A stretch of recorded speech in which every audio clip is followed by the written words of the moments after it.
ਇਹ ਤਾਂ ਸਾਡਾ ਪ੍ਰੇਮ ਹੈ ਜੀ, ਇਹਦਾ ਕੋਈ ਮੁੱਲ ਨਹੀਂ ਗਾ, ਇਹ ਸਾਡਾ ਪ੍ਰੇਮ ਹੈ, ਸਾਡੇ ਵੱਲੋਂ ਪ੍ਰੇਮ ਹੈ ਜੀ। और मैं तेरे हत्थां 'ਚ ਦਿੱਤੀ ਸੀ, ईमानदारी नाल, नेक नीति नाल, दियानतदारी नाल इस मुल्क की सेवा की कि नहीं। मैं परमात्मा के उस सवाल तो और परमात्मा की उस कचहरी तो करके कहना कि हर मुमकिन कोशिश है कि पंजाब वधे ते फुले, हिंदुस्तान तरक्की करे और ਇਹਦੇ इवज ਦੇ ਵਿੱਚ ਸਾਨੂੰ इस देश तो कुछ नहीं चाहिए।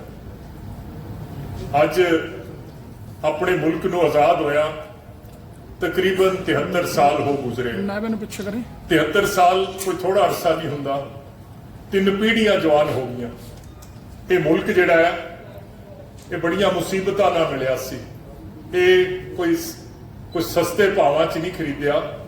ये तो मैं एक छोटा जिहा हुंदा सी, वो पता नहीं किसी ने फिल्म देखी है कि नहीं, एक पंजाबी दी फिल्म आई सी, पता नहीं उहदा नाम करतार सिंह सी कि की, ते उहदे च एक फौजी हुंदा है, ते वो फौजी जदों वो पाकिस्तान चों चलण लगदे है तां वो काफला इकट्ठा हो जांदा है, ते वो फौजी नूं वो काफले दा हैड बन जांदा है। ते जदों वो घरों तुरन लगदे ते उहनूं याद आउंदा है कि मेरी भैण तां पिछे रह गई। वो कहंदा तुसीं चलो, मैं आपदी भैण नूं ना, पता नहीं अगवा हो गई कि किवें हो गया, पर वो सारे कहते भी नहीं यार तू नाल चल, ये भी तो तेरिया भैणां ही है जिहड़ियां हुण तेरे एडे वड्डा काफला है, तू फौज च रहा, तेनू ट्रेनिंग है। ते वो जदों वो काफला ये पुत्तां दे भाव खरीदिया, ये पुत्त वेच के खरीदिया, ते पिछे एक गाना चल रहा हुंदा है पंजाबी दा कि हुण मुक गई है गम्मा वाली शाम, हिंदुस्तान तेनू साडा पहला सलाम।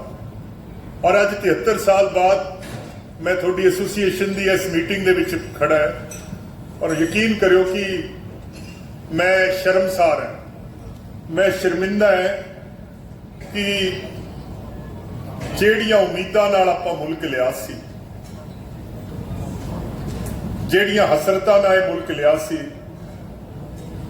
वो ਜਿਹੜੇ सुपने सन इस मुल्क वास्ते, और वो सुपने की सीगे कि जिस दिन अंग्रेज चला जाऊगा, इज्जत दी रोटी, रोटी तो खैर कमा के ही खानी हुंदी है, पर साडे जिहड़े बच्चे है इज्जत दी रोटी खा सकणगे, खुशहाल जिंदगी बसर कर सकणगे। और मैं शर्मिंदा है 73 साल बाद मैं फाइनेंस मिनिस्टर है पंजाब का कि वो जिहड़े सुपने सन, वो सुपनियां तो साडा मुल्क मुनकर है, वो सुपने जिहड़े है चकनाचूर है। और साडी हर मुमकिन कोशिश है कि असी वो जिहड़े सुपने सन उन्हां सुपनियां नूं साकार कर सकीए।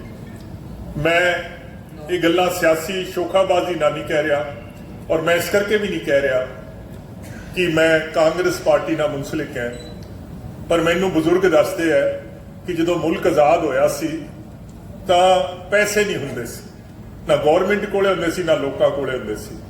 ते जिहड़े सरकारी दफ्तर सीगे, ਉਹ ਜਿਹੜੇ ਸਰਕਾਰੀ ਬਾਬੂ ਹੁੰਦੇ ਸੀ ਜਾਂ ਜਿਹੜੇ ਸੇਵਾਦਾਰ ਹੁੰਦੇ ਸੀ, ਉਹ ਸਵੇਰੇ ਸਵੇਰੇ ਜਦੋਂ ਦਫ਼ਤਰ ਨੂੰ ਬੋਕਰ ਮਾਰਦੇ ਤਾਂ ਫਿਰ ਜਿਹੜੇ ਕਿੱਕਰਾਂ ਦੇ ਦਰਖਤ ਹੁੰਦੇ ਆ ਤੇ ਕਿੱਕਰਾਂ ਦੀਆਂ ਜਿਹੜੀਆਂ ਸੂਲਾਂ ਹੁੰਦੀਆਂ ਉਹ ਸੂਲਾਂ ਚੁੱਕ ਕੇ ਲਿਆਉਂਦੇ, ਤੇ ਦਫ਼ਤਰਾਂ 'ਚ ਜਿਹੜੇ ਕਾਗਜ਼ ਹੁੰਦੇ ਸੀ ਨੱਥੀ ਕਰਨ ਵਾਸਤੇ ਪਿੰਨ ਨਹੀਂ ਹੁੰਦੇ ਸੀ, ਉਹ ਸੂਲਾਂ ਨਾਲ ਉਹ ਕਾਗਜ਼ਾਂ ਨੂੰ ਨੱਥੀ ਕਰਕੇ ਤੇ ਫਿਰ ਮੁਲਕ ਚਲਾਇਆ।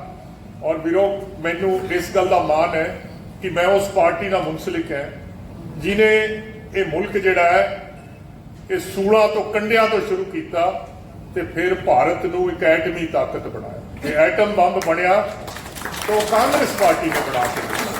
अज बच्चे जिहड़े है वो अज कुछ भी कह देन, मेरे आप दे खुद दी मेरी औलाद कह दिंदी है भी डैडी ने तो एवें टाइम वेस्ट किया, इन्हें तो कोई काम नहीं किया। पर माँ बाप नूं पता होता है भी किन्ने औखे होके मुल्क ये जिहड़ा चलाया सी, किन्ने औखे होके ये मुल्क उन्हां दिनां च भाखड़ा जे डैम बनिया, तुसीं किते गए हो, भाखड़ा डैम की इट पट लिया जे, PGI हस्पताल की इट पट लिया जे, उस इट ते कांग्रेस पार्टी का हवाला दिता। ਮੈਨੂੰ 25 ਸਾਲ ਹੋ ਗਏ ਰਾਜਨੀਤੀ 'ਚ ਆਇਆ ਔਰ 25 ਸਾਲਾਂ ਦੇ ਵਿੱਚ ਜਦੋਂ ਮੈਂ ਪਹਿਲੀ ਵਾਰ ਇਲੈਕਸ਼ਨ ਜਿੱਤ ਕੇ ਆਇਆ ਤਾਂ ਉਸ ਵੇਲੇ ਜਿਹੜੇ ਦੇਸ਼ ਦੇ ਦੁਸ਼ਮਣ ਸੀ, ਜਿਹੜੇ ਹਿੰਦੁਸਤਾਨ ਨੂੰ ਕਮਜ਼ੋਰ ਕਰਨਾ ਚਾਹੁੰਦੇ ਸੀ, ਉਹਨਾਂ ਨੇ ਪੰਜਾਬ ਦੇ ਵਿੱਚ ਇੱਕ ਦਹਿਸ਼ਤਗਰਦੀ ਫੈਲਾਈ ਸੀ। 36,000 ਪੰਜਾਬ ਦਾ ਜਿਹੜਾ ਸ਼ਹਿਰੀ ਸੀ ਉਹ ਕਤਲ ਹੋ ਚੁੱਕਿਆ ਸੀ। 8,000 ਪੁਲਿਸ ਅਹਿਲਕਾਰ ਸ਼ਹੀਦ ਹੋ ਚੁੱਕੇ ਸੀ। IAS ਅਫਸਰ, IAS ਆਪਣਾ ਚੀਫ ਇੰਜੀਨੀਅਰ, ਜੱਜ ਜਿਹੜੇ ਸ਼ਹੀਦ ਕਰ ਦਿੱਤੇ ਗਏ ਸੀ। ਤੇ ਬਾਤ ਜੋ बिगड़ी हुई थी, बाजी जो हारी हुई थी, उसको किनारा अगर सहारा किसी ने दिया तो वो कांग्रेस पार्टी और सरदार बेअंत सिंह ने दिया। मैं 2004 में MLA था। सतलुज दरिया का फैसला सुप्रीम कोर्ट ने देता और तुसी तो जानते हो कि पंजाब के बाजारां च जे चहल पहल है, जे रौनक हैगी, तो उस वजह नाल है कि पंजाब दे विच खेती जिहड़ी है वो बड़ी अव्वल दर्जे की खेती हुंदी है। और मायूसी छा गई सी कि हुण जिहड़ा ये नहरां जिहड़ियां सुक जाणगीਆਂ क्योंकि पानी तो दूजे सूबे नूं चला जाएगा। और ये जिहड़ी हारी हुई बाजी जिहड़ी है, जे किसी ने फिर रातों रात जे किसी ने पासा पलटिया तो कांग्रेस पार्टी और कैप्टन अमरिंदर सिंह। और अज तो 4 दिन कबल फिर जिहड़ा जिहड़े agriculture bill government of India लैके आई है, और जे ये हूबहू जे लागू हो जान तो उहदे नाल अपने स्टेट नूं, अपनी किसानी नूं बहुत बुरी तरह मुतासिर होणगे। जे हारी हुई बाजी जे कोई फेर लैके आया तो कांग्रेस पार्टी लैके आई। सो मैं अज तुहानूं इस करके ये गल्लां कहियां कि इस पार्टी का एक माजी है, एक इतिहास है। और जिस तरह क्या कोई थोड़े ते एहसान नहीं है कि कोई रेट जिहड़े है वो घटाते या वधाते। ये साडे जिम्मेवारियां शामिल है, ये साडे फर्ज दे विच शामिल है कि किवें ना किवें कारोबार दा पहिया तेजी ना चल सके। व्यापार जे व्यापार होगा तो सरकार चलूगी, जे व्यापार खत्म हो गया तो सरकार खत्म है। और साडी ये पुरखलूस कोशिश है कि जिहड़ियां बहारां पंजाब तो रुस के चलियां गईयां वो बहारां एक बारी फिर पंजाब लौट के आउण। और इहदे लई असीं मेहनत ते मुहब्बत नाल असीं मेहनत करांगे, मुहब्बत नाल असीं ये भारत सरकार ये समझ चुकी है कि चाइना हिंदुस्तान का खैर खुआ नहीं है। और 95% चोक होल्ड जिहड़ा है दवाइयां ते चाइना का। इस करके भारत दे विच 3 फार्मास्यूटिकल पार्क बन जा रहे हैं। जिन्ने भी इंडिया के सूबे है उन्होंने अर्जी पाई है किसी साडे सूबे नूं दिता जाए। यूपी ने 2 पाई है, हरियाणा ने पाई है, हिमाचल ने पाई है। सारे सूबे ने अर्जी पाई है भी ये पार्क जिहड़ा साडे प्रांत दे विच लगना चाहिए है। ते पंजाब ने भी पाई है ते बठिंडे ने पाई है। और बठिंडे का नंबर इस करके लगेगा क्योंकि साडे कोल सरकारी जमीन पई है, रेलवे की लाइन ये विच दी टपदी है, नहर ये कोल दी जाती है, एयरपोर्ट ये कोले है, हर सहूलत जिहड़ी है नैशनल हाईवे ये कोले है। और टेंडर असी भी पाया तो 15 नवंबर नूं एक किस्मत खुलनी है। और जेड़े सूबे की निकले आई 1000 करोड़ तो गवर्नमेंट ऑफ इंडिया ने ग्रांट देनी है पार्क बनाने वास्ते। और ये पार्क दे विच कारखानियां नूं आबाद करना ये स्टेट गवर्नमेंट की जिम्मेवारी नहीं है, गवर्नमेंट ऑफ इंडिया की जिम्मेवारी है। 10,000 करोड़ की घट्टो घट इन्वेस्टमेंट उत्थे आनी है। और 1 लाख बंदे नूं इहदे च डायरैक्ट इंप्लॉयमेंट मिलनी है। 1 लाख का मतलब है क्योंकि फार्मास्यूटिकल जिहड़ा कंटीन्यूअस प्रोसैस है, एक बारी कारखाना शुरू हो जाए बंद नहीं हो सकता। इनू 24 घंटे शिफ्ट चलाउणी पैंदी है। और इनू 3 शिफ्टां दे विच 1 लाख डायरैक्ट नौकरी का मतलब है सानू एक नवा शहर वसाउणा पैना है। बठिंडे दे नाल एक नवा शहर बनूगा।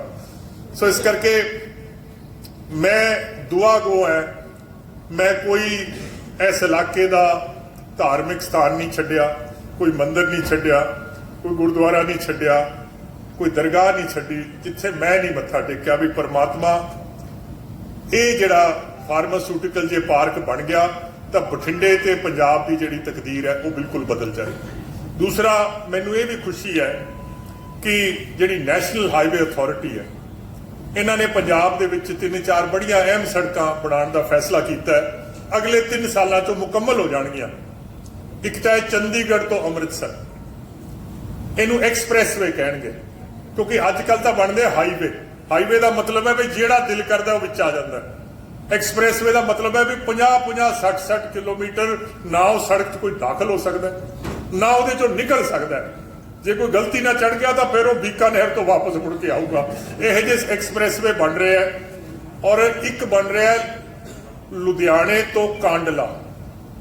ਇਹਦਾ ਮਤਲਬ ਹੈ ਵੀ ਬਠਿੰਡੇ ਤੋਂ ਕਾਂਡਲਾ ਜਿਹੜਾ ਸਿਰਫ 9 ਘੰਟੇ ਦਾ ਸਫ਼ਰ ਰਹਿ ਜੂ। ਕਾਂਡਲਾ ਬੰਦਰਗਾਹ ਹੈ, ਸੋ ਬੰਦਰਗਾਹ ਤੋਂ ਔਰ 300 ਕਿਲੋਮੀਟਰ ਵੈਸੇ ਹੀ ਰਸਤਾ ਸ਼ਾਰਟ ਹੋ ਜਾਊਗਾ, ਕਿਉਂਕਿ ਹੁਣ ਤਾਂ ਸ਼ਹਿਰਾਂ ਬਾਜ਼ਾਰਾਂ ਵਿੱਚ ਵੀ ਜਾਂਦਾ, ਉਹਨਾਂ ਨੇ ਐਨ ਗੁਣੀਏ ਨਾ ਕੱਢ ਦੇਣਾ। ਇਹ ਐਕਸਪ੍ਰੈਸਵੇ ਜਿਹੜਾ ਹੈ ਔਰ ਬਠਿੰਡਾ ਜਿਹੜਾ ਹੈ ਇਹ ਕਾਰੋਬਾਰ ਦਾ ਮਰਕਜ਼ ਬਣ ਜਾਊਗਾ। ਸੋ ਮੈਂ ਤਾਂ ਤੁਹਾਡੇ ਕੋਲੇ ਇਸੇ ਕਰਕੇ ਹੀ ਆਇਆ ਸੀ ਕਿ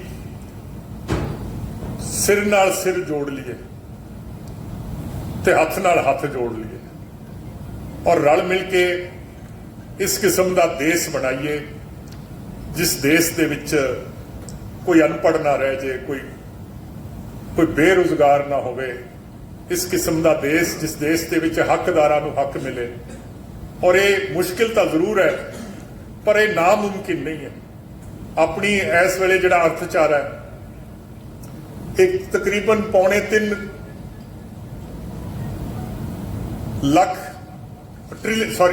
3 ਟ੍ਰਿਲੀਅਨ ਡਾਲਰ ਦੀ ਆਪਣੀ ਇਕਨੋਮੀ ਹੈ। ਔਰ ਜਿੱਦਣ ਇਹ 6 ਟ੍ਰਿਲੀਅਨ ਡਾਲਰ ਦੀ ਹੋਗੀ, ਦੁੱਗਣੀ ਹੋਗੀ, ਇਹਦੇ ਨਾਲ ਗੁਰਬਤ ਖਤਮ ਹੋ ਜੂ। ਜਿਹੜੀ ਗੁਰਬਤ ਤੁਸੀਂ ਤੇ ਮੈਂ ਦੇਖੀ ਹੈ, ਆਪਣੇ ਮੁਹੱਲਿਆਂ 'ਚ ਦੇਖੀ ਹੈ, ਜਿੱਦਣ 6 ਟ੍ਰਿਲੀਅਨ ਡਾਲਰ, ਜਿੱਦਣ ਆਪਣੀ ਪਰ ਕੈਪੀਟਾ ਇਨਕਮ ਜਿਹੜੀ ਹੈ ਇਹ 6000 US ਡਾਲਰ ਤੇ ਆ ਗਈ। ਇਸ ਵੇਲੇ 2500 ਡਾਲਰ ਹੈ। ਜਿੱਦਣ ਇਹ ਦੁੱਗਣੀ ਹੋਗੀ, ਗਰੀਬੀ ਇਸ ਮੁਲਕ 'ਚੋਂ ਖਤਮ ਹੋ ਜਾਏਗੀ। ਔਰ ਇਸ ਨੇਕ ਕੰਮ ਦੇ ਵਿੱਚ ਸਾਥ ਦਿਓ। ਮੈਨੂੰ ਤੁਹਾਡੇ ਵਰਗੇ ਇਮਾਨਦਾਰ ਤੇ ਗੈਰਤਮੰਦ ਲੋਕਾਂ ਦੇ ਮਦਦ ਦੀ ਲੋੜ ਹੈ। ਮੈਂ ਮਦਦ ਲੈਣ ਵਾਸਤੇ ਆਇਆ। ਔਰ ਜਿਸ ਤਰ੍ਹਾਂ ਇੱਕ ਉਰਦੂ ਦੇ ਕਵੀ ਨੇ ਲਿਖਿਆ ਕਿ ਉਹ ਪਰਮਾਤਮਾ ਕਹਿੰਦਾ, ਇੱਕ ਉਹ ਇਕਬਾਲ ਦੀ ਨਜ਼ਮ ਹੈ ਸ਼ਿਕਵਾ, ਤੇ ਫਿਰ ਉਹਦੀ ਹੈ ਜਵਾਬੇ ਸ਼ਿਕਵਾ। ਤੇ ਜਵਾਬੇ ਸ਼ਿਕਵਾ ਦਾ ਸ਼ੇਰ ਹੈ, ਉਹ ਰੱਬ ਬੰਦੇ ਨੂੰ ਕਹਿੰਦਾ ਹੈ, ਕਹਿੰਦਾ ਕੋਈ ਕਾबिल